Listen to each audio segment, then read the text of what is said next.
Yo, welcome to Sigs Slayers, the comic interview show, period. I'm Mike the Sigs Slayer, chilling with Mark the Honorable Villain. What up, fam? What's up, Mike? We got a strong talent with us today. This man is an Eisner Award winner. He has some of the best compositions in the game. Let him know who we got. That's right, we have superstar artist Sanford Greene joining us. But before we chat with Sanford, please like, subscribe, hit the notification bell, and please comment. All right. Our next guest is one of the heavyweights of the game in general. Artist, writer, you name it, pound for pound, one of the best in the game. Two-time Eisner Award winner for his work with Bitterroot. And we're going to talk about the return of Bitterroot later on. Ladies and gentlemen of the Stashland, we bring to you superstar artist Sanford Greene. What's up, Sanford? How you doing, brother? I'm good, man. Good. Thank you guys for having me. I need to take you guys on the road. You deserve all the props we give you, man. And we're just so excited to have you on the show. We're going to just dive right on in. Sanford, since it's your first time joining us, we'd like to get your comic book origin story. In other words, how did you get your first gig in pro comics? My first gig, honestly, man, I hitched a ride to this convention. I think they don't exist anymore. I think they may have rearranged or reformatted their conventions. Wizard World. Okay. This was in Chicago. I think at the time, Wizard World at the time was like the premier convention. They had the magazine going and all the other spinoffs from that magazine. So everyone, gravitated towards that platform. And so their convention in Chicago was like the hot spot. And at the time, we're talking early 2000s, early 2000s, 2001, 2, somewhere around there. Okay. They were kind of at the pinnacle. And I hitched a ride with a friend who was going up that way. He was going up there for a wedding. And I just told him, hey, man, if you can just drop me off, I'll figure it out. I didn't have a place to stay. Linked up with a couple other cats. Funny story is a lot of those cats are like heavyweights themselves in today's industry. They were just starting out too, trying to figure it out. So we're hanging out at this convention, standing in long lines, trying to get portfolio reviews. And long story short, I got like a small one-shot comic from this cat that I can't even remember the dude's name, but I know the character. The character was called the Black Arrow. So it's kind of like a spinoff of he was kind of like Ninjak and Green Arrow together. Okay. So it was kind of a cool little deal. But I was excited, man, because that was my first kind of published work. Again, it was a small indie, self-published kind of deal, but it was a deal nonetheless. So that's kind of how the first, incarnations of my career started. How did it snowball from there working in that small indie world and then you going into one of the major publishing? How did you get that break into a bigger publication company? Well, truth be told, it was just beating down the doors. No, crazy miraculous story other than I just kept pushing forward and showing my work to the various publishers. I guess the great thing about it was I was able to show my published book to the majors. Here's this indie book that I was able to show the publishers, and they saw that, oh, you've been published before, so that gives us a little confidence that you at least know what you're doing in terms of how to create story, sequential stories. So that's kind of how it all kind of got me into the major publishers. Sanford, let's talk about your Marvel work with Power Man and Iron Fist. What was it like working with David F. Walker early on? Working with David Walker was cool. Just being able to collaborate with such a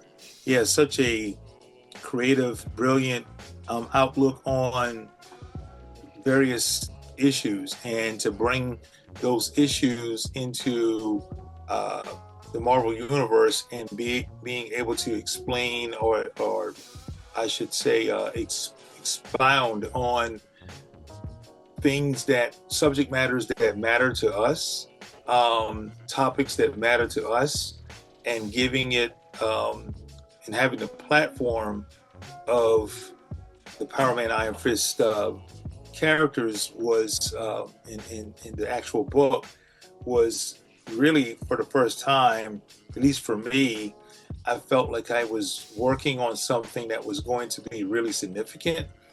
You do stuff before, like everything I've done prior to that was just to, get the next job. But this was something I felt like, for the first time in my career, that I was doing something that was going to really be received in a way that's honestly still resonates today. And you've worked for both sides of the big two. Was there any difference between how either company operated based on your experiences? Truth be told, man, it's an ebb and flow. There's times where one company does something, that you're really excited about, and fast forward, and the other company is doing something else that you're excited about. So it all kind of evens out. I know that's kind of a political way to say it, but it honestly does. It just kind of evens out. What sparked the creation of 1000 with Chuck Brown? How did that get going? Oh man, so that actually goes back before Chuck Brown. That was a project that when I was in college, just in college, freshman, I think. Benedict College? Benedict College, shout out, BC. I got on the BC Art Club shirt. But yeah, that was that they go. It kind of predates Chuck. A friend of mine who had passed away, James Bruce Brown. Yes, his name was James Brown. So and he was a white cat. So it was funny.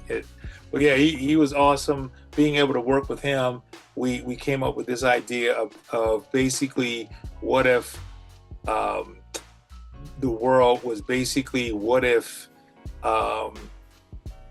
the folklore that society is influenced by, and when I mean society, different pockets of society.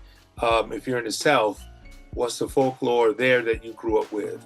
If you're from the West, or if you're from another country, different folklores basically make up your outlook on just life in general to some degree. And we were basically creating this world that kind of, where those different folklore and mythos materialize into reality.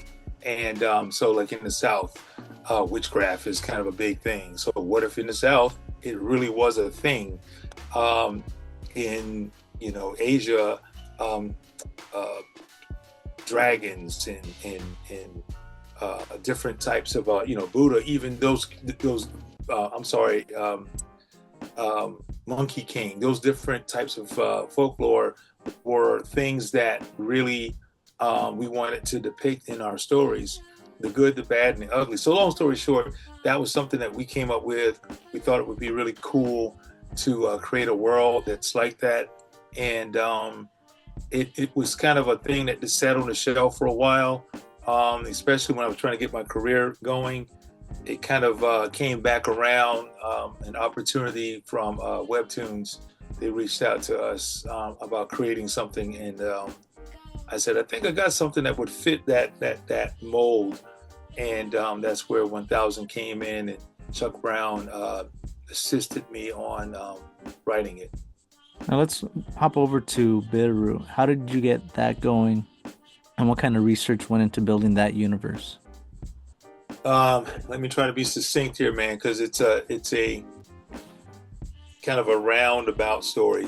When I was working with when I was working with David, we were wrapping up or kind of on the tail end of Power Man Iron Fist. We had some ideas we wanted to present to Marvel. They weren't quite excited about those ideas, so we kind of held back those ideas, and we said, hey, if we ever get a chance, maybe we should take those ideas and put it into something of our own. In the meantime, I'm also working with Chuck Brown. We did a few independent books, and we had some ideas we thought would be really cool to build on. And I thought it would be kind of cool with what me and David were building, and what me and Chuck, what we were trying to conjure up. Maybe we can bring those ideas together. Initially, Chuck had the idea about his family during the Harlem Renaissance. Me and David had some ideas about playing around with the Harlem Renaissance, kind of an inside scoop exclusive. We wanted to play around with Luke Cage, his ancestry, Oh, wow. during the Harlem. But again, that was not a go. So I'm kind of fortunate that Marvel said, "Nah, we're good on that," because we took that and turned it into took some of those ideas and put it into Bitterroot, and of course the different elements that we wanted to portray from a visual standpoint. At least for me, I thought the Harlem Renaissance time period was perfect to create like steampunk elements. And truth be told, we were a little surprised that there weren't a whole lot of stories out there based on that time period. So we jumped on this thing because we saw a window, an opportunity. Also, other elements like, of course, Power Man Iron Fist, becoming successful. Luke Cage TV show comes to fruition. That's successful. The Black Panther movie came out and blew the doors off of everything. And so we really saw an opportunity that the audience is there. They want to see these stories depicting Black characters, diverse characters, playing with different worlds. And we saw that the door was opening. We didn't know how long it would be before it closes, because shortly after that we got other stories like the Watchmen TV show.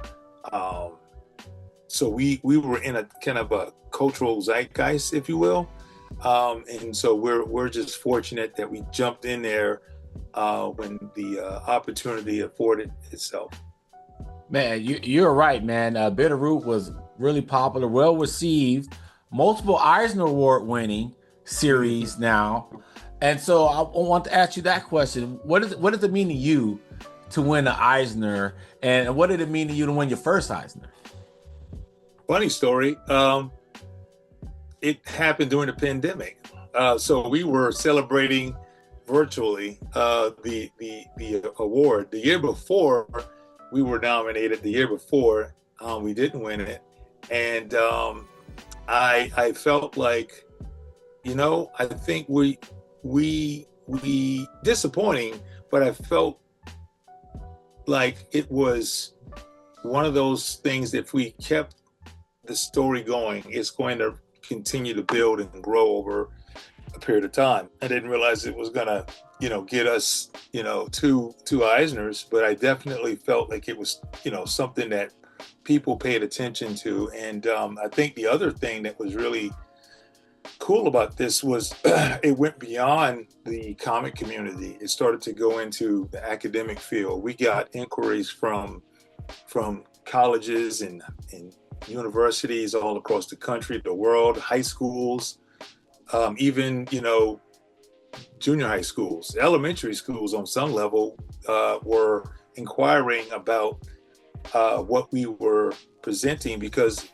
in our books, we have back matter in each issue that basically just kind of expounds upon some moment in history, or something that you could benefit from in terms of just some learning experience, cultural, historical, social, all those things, we highlight in the back matter. And so, and definitely historical. So it's one of those things that we started to hit audiences that went beyond the comic industry. So we knew we had something pretty special, when we started to get those different inquiries. I have another question about unexpected work opportunities as a result from winning Eisners, but you're bringing up unexpected just community outreach, it seems, where you're able to interact with various sectors of the community and educate them through what you do, and also through some of the narrative that is shared throughout Bitterroot. But from a professional standpoint, was there any unexpected work opportunities? Did you get any gigs that you weren't expecting as a result from winning Eisners? I always call the Eisner wins, I call it the Jamie Foxx effect. If you know Jamie Foxx, when he won his Oscar, right? He wasn't doing the types of films that he was doing, before the Oscar. After he got that Oscar, you started seeing him, elevated, and he started to have, top billing, when it comes to the projects, and his career just took a whole nother level. So it's a lot of that is similar. I will speak for myself. I think just recently, having the opportunity to co-write with Jonathan Hickman on this project. I presented the project to Marvel, and they were excited about it, to say the least. And I think me having the accolades, I guess, to some degree, really contributed to that. I've been doing this for a minute, so there's enough. What's the word? There's enough. Is it cachet? Yeah, well, I didn't want to say cachet. I didn't want to use that collateral. I had enough collateral to, I've got enough credit in the bank there to where they know that I'm good for, producing something that can make an impact. All right, Sanford, I've been dying to ask this question. This is actually probably my number one question I want to ask you. Is this: when did members of the hip hop community start to embrace your work? I mean, Plug One from De La Soul, I see him in your comments. I mean, I was in your line, and I was next to Wild Child from the Loop Pack in San Diego back in 2023. Yes, my dudes. When did all of this begin? Oh, man, truth be told, I couldn't even tell you. It's very, it's organic, that's what you would want. Full circle kind of stuff too, man. I mean, I've got relationships in this community just from being a fan of the community. It's been a part of my DNA, the music, the culture, since, grade school, man. I mean, I think I did a kind of a Instagram post when De La Soul finally got their rights to the music. Right. And I kind of just did this written I guess memorandum, I guess, if you want to call it that, about how significant that is, and how important that is, and how important they are, and how it made me, it's part of who I am now. It's the reason why I create the way that I create. I say all that to say, again, it's organic, man. I've been a fan from the very beginning. So anytime, my brothers or my sisters, reach out, it's all love, man. And yeah, man, I'm just fortunate that I get to, from grade school, sitting on my front porch, with my Walkman. You know, this is dating myself a little bit. Had the Walkman on, and I'm listening to that first tape of De La or Tribe or Wu-Tang or any of these guys, LL, all these guys, you know, just sitting on my front porch daydreaming about, man, it'd be so cool to meet these guys. It'll be so cool to work with them. And, you know, got a chance to work with a lot of them. More to come. And that's that was my next question, just for the people that don't know, so we could just bridge that gap. What work have you done professionally for members in hip hop, whether it be published work, album art, anything, promotional art? What are some gigs that you've done that's not even really comic book related, but just, you know, within those realms? Well, now that you mention it, you say not comic related, but I do think there is kind of a apex moment, if you will, that kind of galvanized all of this stuff. Back when I was working, right before I started to work on Power Man and Iron Fist, Marvel did an initiative called the Hip Hop Variant Covers, and they did every classic, you know, album that you can think of, hip hop album, everything from the Wu-Tang to Tribe, the De La, and me and a handful of other artists, we curated those covers. Axel Alonso was kind of the spearhead. He was the editor-in-chief. Wait a minute, you were behind those initiatives? You were kind of part of that creative, like, think tank of what the homage? Yeah. What? Okay, I didn't know that. Okay. Well, so long story short, Axel Alonso, he reached out to me. He said he had this initiative that he wanted me to be a part of, and he wanted to have, I guess, assistance on what would be a good album cover, what would the, you know, character would best depict those, you know, those album covers.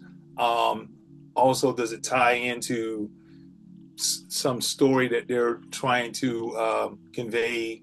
But I think even more so, who are some good artists that would be great to be a part of that? And so I helped out on various parts. There was several other artists, me, Mike Del Mondo, a couple other artists to name, you know, out there that really came from the love of the culture. So I just thought it would be, you know, and there were some other artists that were part of it that they're great artists, but, you know, they weren't necessarily a part of the actual culture. So I was a part of the side of who's a great artist and a part of the culture, or someone who would really appreciate doing, you know, certain covers because they already have a connection with the culture. And so that's where I kind of came in, because I knew a lot of the artists that love that you know, that culture, and you know, they also happen to be comic artists, a lot of them, so yeah, kind of just helped to connect some dots.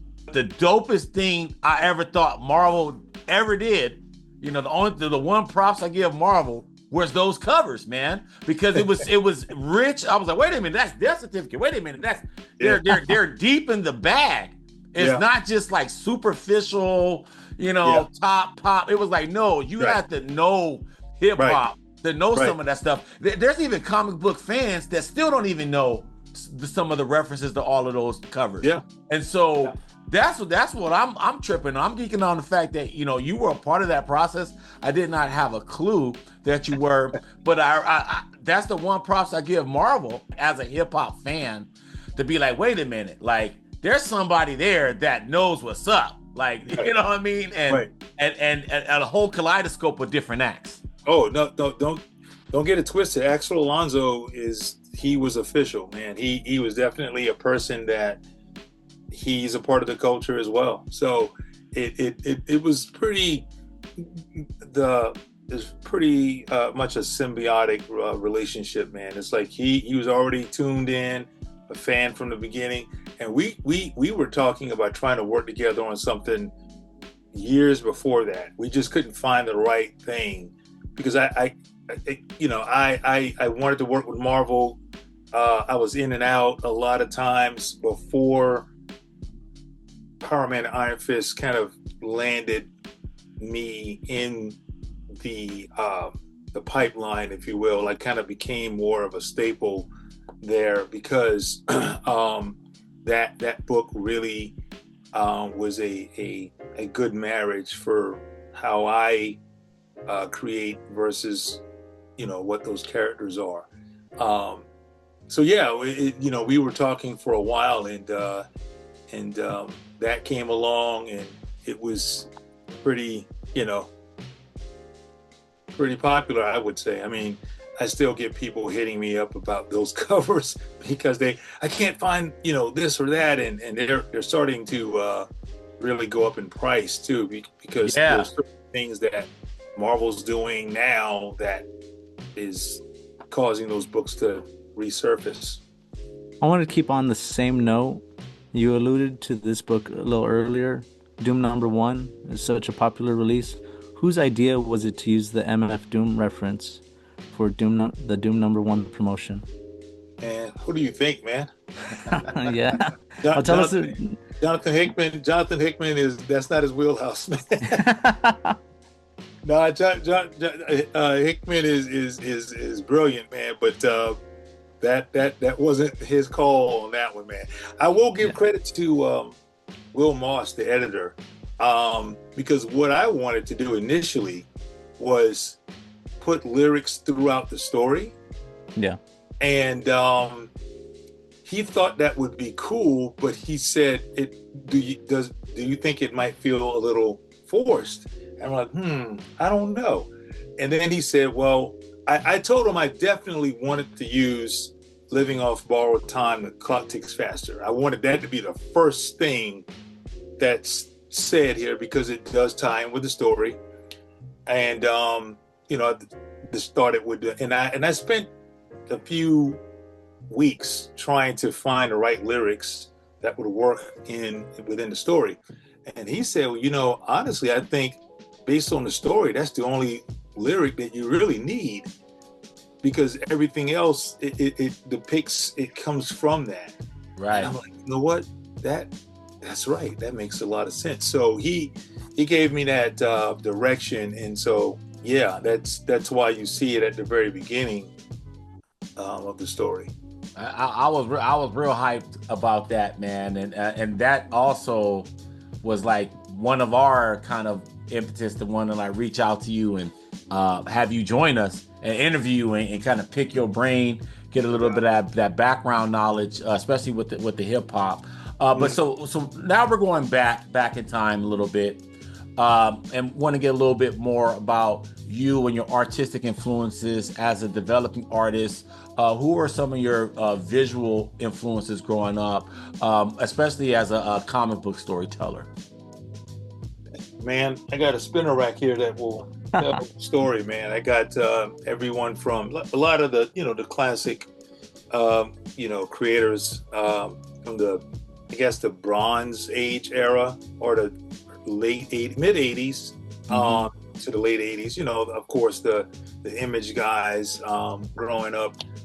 That's kind of like my sweet spot in terms of creators. Michael Golden is kind of like if you will, he's the godfather of that whole aesthetic, I guess. He kind of influenced the Todd McFarlanes and the somewhat of the Jim Lees of the time. Art Adams is another one that came up around that time that I was enamored with. So yeah, like I love a lot of those guys from that time period. John Byrne is in there to some degree as well.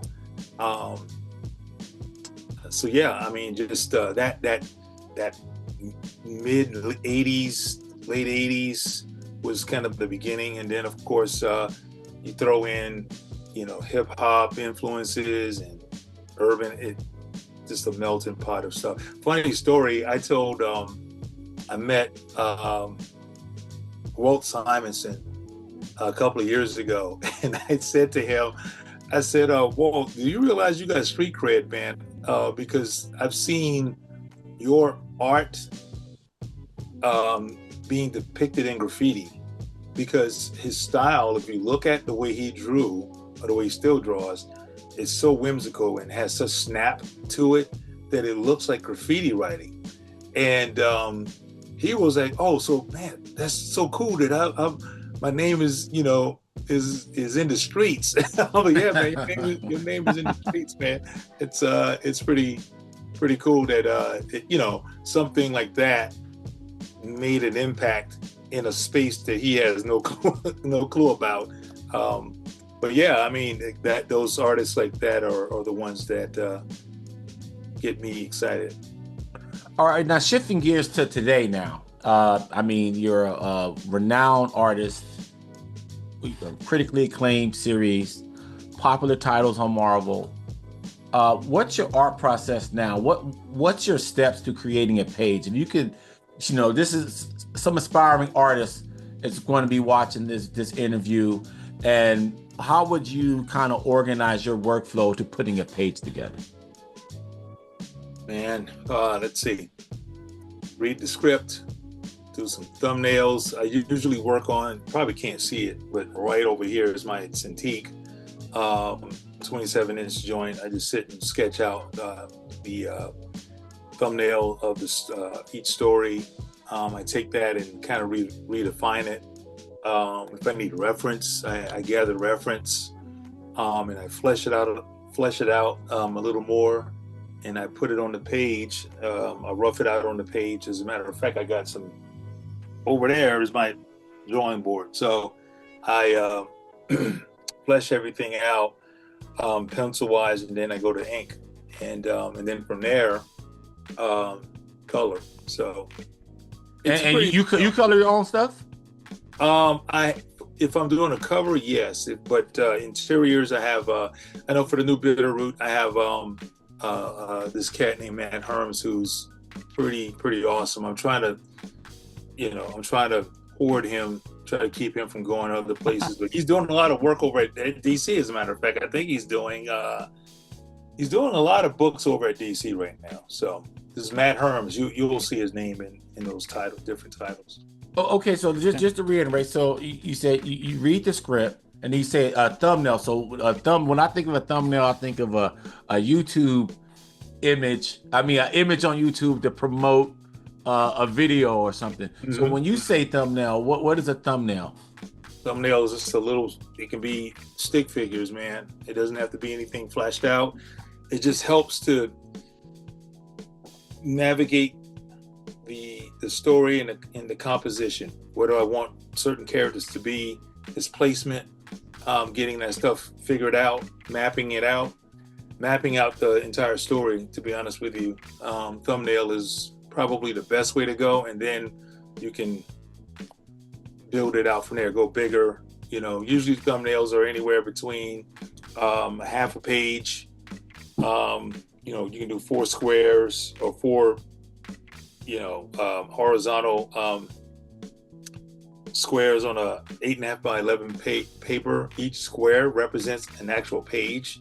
So the squares, you do smaller squares within those 4 bigger squares, right? Right. And you kind of do your panels in each of those squares. Some squares can be, or pages the squares that represent pages.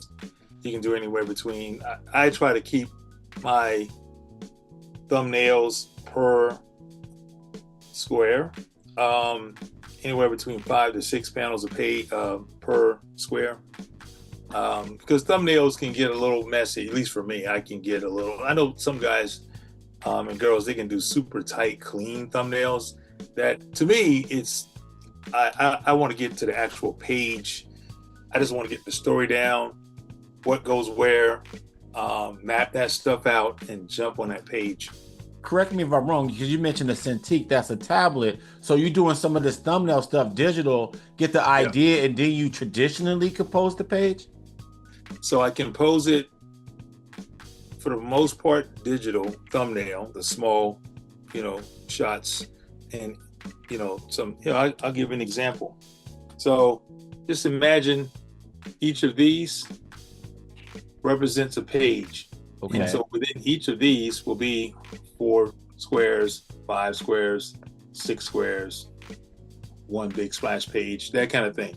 So I get that down, then I take that information and I do it on a bigger 11 by 17 page. That way I can see, oh, I got everything mapped out because this is my map. I can just go and use that as the guide and do the bigger page. Thank you for that, man. Thank you for that. We're all about the process. We're on our very last question. Cool. Is there anything that we haven't talked about that you want the fans to know about? Any details about the return of Bitterroot? Any upcoming appearances? Any news on upcoming works? Definitely. Bitterroot returns in March. I think March says here, it just says March, but I think it's the last week in March. We, as a cool promotional gift to fans and especially to the retailers, we put out this ash can and gifted it to every comic shop that wanted one in the entire country, the world to some degree. And fans can grab one of these. This right here is a really cool ash can that kind of highlights what has transpired in the earlier volumes and leading you into the new story, which is based on the next generation of the family, the Sangrier family. So the 1930s was the Harlem Renaissance time period. We're going to fast forward to the 1960s, mid 1960s, during the civil rights movement. So this is pretty much a story that kind of leads from the previous to where it's going to take place now. And just to talk about appearances, do you have any shows you're going to be doing this year? Man, I'm trying to get this stuff done. I probably won't be making any appearances until Heroes Con, which is in June. Okay. And there's other stuff that's coming up. I may be doing some book signing appearances here and there. But other than that, that's basically it. Well, just real quick before you go, I want to talk about your last public appearance at OAX, and you had like a whole issue of art from a Bitterroot. Yeah. Which issue was that? Issue 1. Issue 1 of Bitterroot. You had the whole issue there. Yeah. Wow. Yep. Whole issue, cover, the promotional. This is from the original volume of Bitterroot. Yeah. So shout outs to Big Phil, if you're familiar with him, and he curates this really cool African American collections in black. Yeah, collections in black, creative. His stuff is incredible, man. I'm really impressed with what he's done. And when he reached out to me a while ago, and I'll be honest with you, I didn't jump on it as quickly as he would like me to. he always seems to remind me about that every time he's but we're doing it now, and it was really cool to be able to partner with him, if you will, on the OAX exhibition, and great reception. I mean, we had a lot of folks that came through that saw the exhibition, and I was among some incredible pieces in there, man. Everything from Billy Graham's, early Billy Graham, jungle action pages. I think there was a short story of from All Negro Comics that was there, if you guys are familiar with that. It was just really cool to be able to be amongst some historical pieces. Wow, man, that's great. Sanford, thank you so much for joining us, man. We tried to run you through the gamut, man, because I know you're a busy guy and wanted to get your time's worth. So thank you so much. Just know that you always have a home here on the Sigs Slayers station. We will be in touch, especially after Bitterroot, some issues come out, and we would love to have you back, and as well with David, as well with Chuck. We'll work on getting all you guys together for a Bitterroot kind of panel one time soon. But thank you so much. You always have a home here. Thank you so much. No doubt, man. Appreciate it. Well, that's all for our show. If you like what you see, please subscribe and hit the like button. This is Sigs Slayers. I'm Mike, speaking for Mark and Sanford Greene. We are out. Peace. Sigs Slayers.